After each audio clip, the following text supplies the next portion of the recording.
take another crack at removing snow and slush left over from the Halloween snowstorm.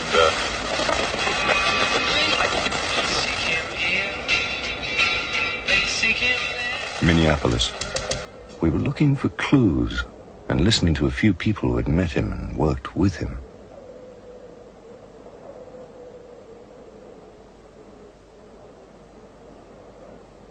Little Richard, Jerry Lee Lewis, Chuck Berry, James Brown, Jackie Wilson. I mean, really, you can see all of these things mixed in with them. I think that sex is the crucial ingredient in Prince's work, and it's something that obviously drives the music, the performance, the lyrics. I mean, it's there in every pore, in every groove. What could he offer as a producer and writer? I don't know. How about everything? He's something else. He's like an encyclopedia of rock and roll and R&B history. He hasn't had much of a relationship with the press, and I think he's very distrustful, sometimes with good reason. I saw the Love Sexy tour, and it looked like Liberace on acid. He said Mavis, sleep is a waste of time. No need for sleep. He's an okay dancer. Every song that he writes is a part of his life.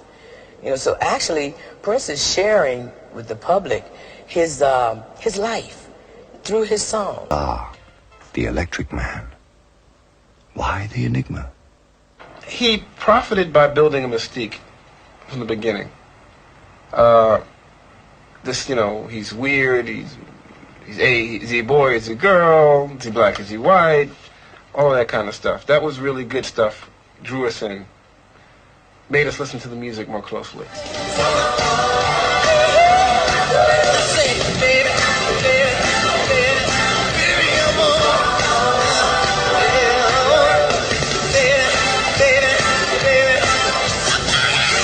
He's done shows in America in '91, which were the best that anyone's seen in the whole year. So he's a phenomenally talented guy.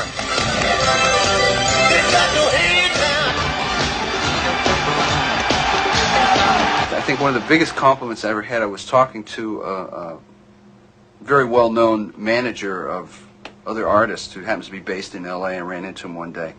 And he said, "Man, I've always wanted to meet you because you were involved in the state-of-the-art tours of the 80s. And he said it was like I would go and take my artists, and we're talking like major rock stars, to your shows, even if they didn't like Prince's music, just to see how he presented it. His tours have really been as state-of-the-art and cutting-edge from a production standpoint and a technical standpoint as his music has been on record and on stage." Boys all around us, my mind is prepared to fight. But now I'm gonna listen to my body tonight. Hey, yeah, they say you got to see everybody out of time.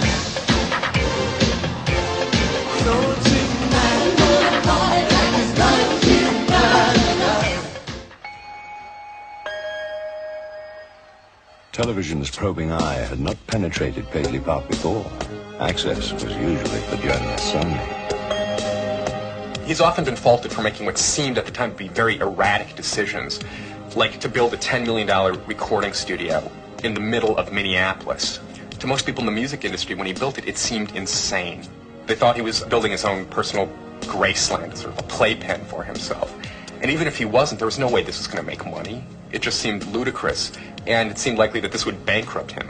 And it's funny because if he had decided to buy $10 million worth of cocaine and shove it up his nose in a West Hollywood mansion, everyone would have said, "Oh, that's okay, that's fine, that's a rock star."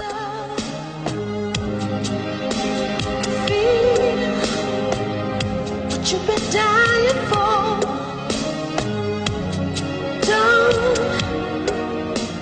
It's sort of a Prince Taj Mahal. I mean, it's very much reflective of his music and his personal side. Everything seems to have in some way been constructed or directed by Prince. The heart-shaped mirror above the bed and the pastel colors and all of this. I mean, it's all kind of reflective of his personality, and there's a certain sensuality to the whole place that I think says Prince. Paisley Park is his playhouse. It's his toy. It allows him to go and create every day, all day. It's a dream come true that Prince had and gave to wonderful artists, musicians. It's almost Prince's inner sanctum. But on the other hand, you know, the guy is up at 10 o'clock in the morning, which is unheard of in rock and roll, and the place runs like a train schedule.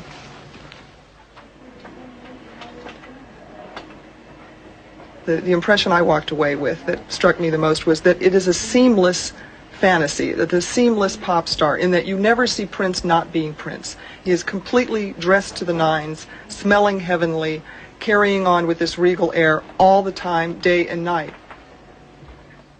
Well, I mean, Prince wasn't really shocking until Dirty Mind album, and really 1980 when he started doing shows with that material.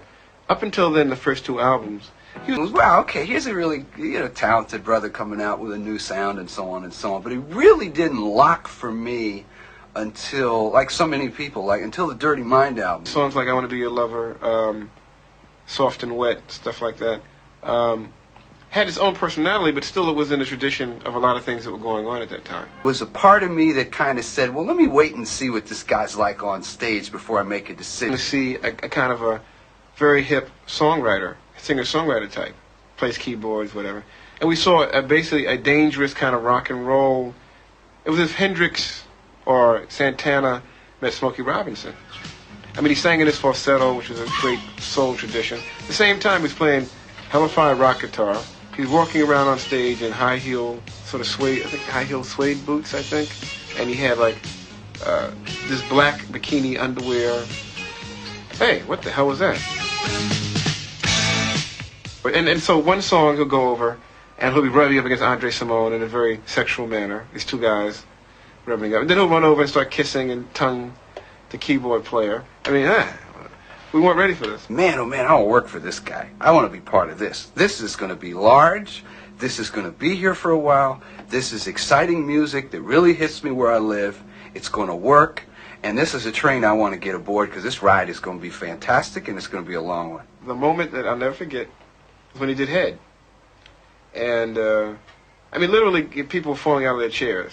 Sing along! Head, you know the lyric. It's till you're burning up, Head, you know.